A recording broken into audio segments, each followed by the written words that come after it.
In 1948, the people of Berlin were on the verge of starvation.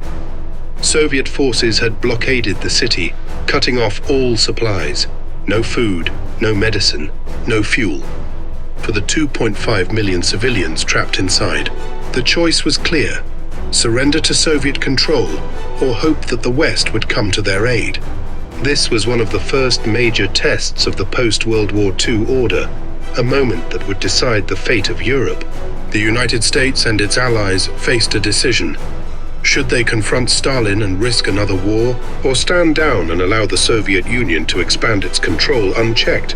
Their response would not only save a city, but also shape the world for the next 75 years. But how did the world get to this point? And how did NATO, one of the most powerful alliances in history, come into existence? World War II was over, but peace had not arrived. Much of Europe was still in ruins. Millions were displaced, and economies were barely functioning. In this chaos, the Soviet Union, led by Joseph Stalin, saw an opportunity. Eastern Europe had been liberated from the Nazis, but instead of granting these nations freedom, the Soviet Union installed communist governments loyal to Moscow. Stalin's strategy was clear.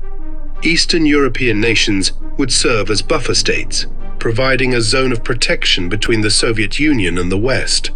To many in the West, Stalin's actions were a slow-motion invasion, not with tanks, but with politics, assassinations, and propaganda. In Czechoslovakia in 1948, pro-democracy leader Jan Masaryk was found dead under mysterious circumstances, officially ruled a suicide, but widely believed to be an assassination ordered by Moscow. Countries such as Poland, Hungary, and Bulgaria also fell under Soviet influence through rigged elections, political purges, and military intimidation. Winston Churchill described the situation in 1946 with a phrase that would define the Cold War. From Stettin in the Baltic to Trieste in the Adriatic, an iron curtain has descended across the continent. The message was clear. The Soviet Union and the Western democracies were no longer allies. The world was splitting into two camps. But what could the United States and its allies do? They had just fought a global war. Was another one coming? Then, Stalin made his boldest move yet, the Berlin Blockade in 1948. On June 24, 1948, without warning, Soviet forces blockaded West Berlin, cutting off all road and rail access. Stalin's goal was simple: force the Western Allies out of Berlin and take control of the entire city. The blockade meant that 2.5 million civilians were trapped inside, and food supplies dwindled as people began rationing just to survive. Hospitals ran out of medicine, factories shut down, and soon the city was on the verge of collapse. The blockade lasted almost a year.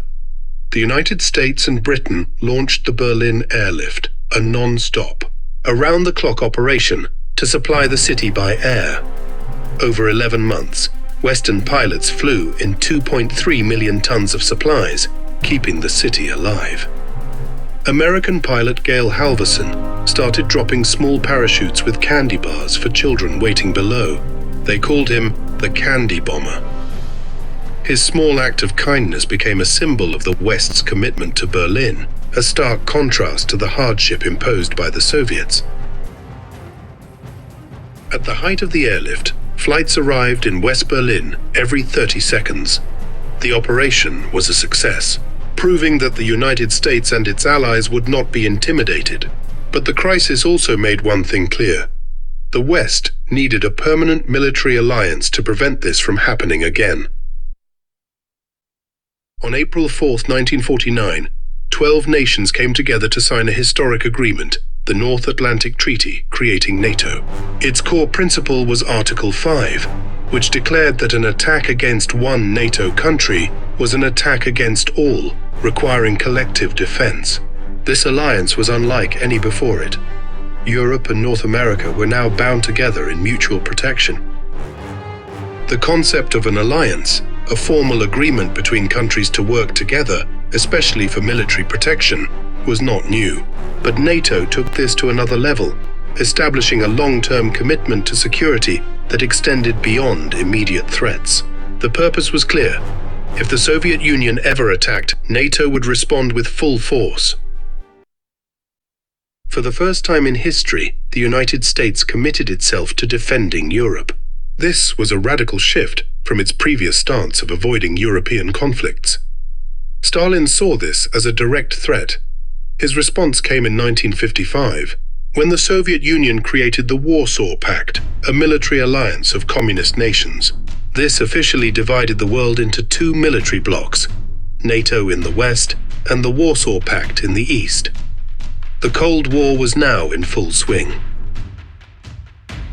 Tensions between NATO and the Soviet Union reached their peak in 1962 during the Cuban Missile Crisis. The Soviet Union placed nuclear missiles in Cuba, just 90 miles off the coast of the United States. For 13 days, the world teetered on the edge of nuclear war. NATO went on high alert, and the world held its breath. Finally, a last-minute deal was made. The Soviets withdrew their missiles from Cuba in exchange for the US removing its missiles from Turkey. The crisis forced NATO to rethink its strategy.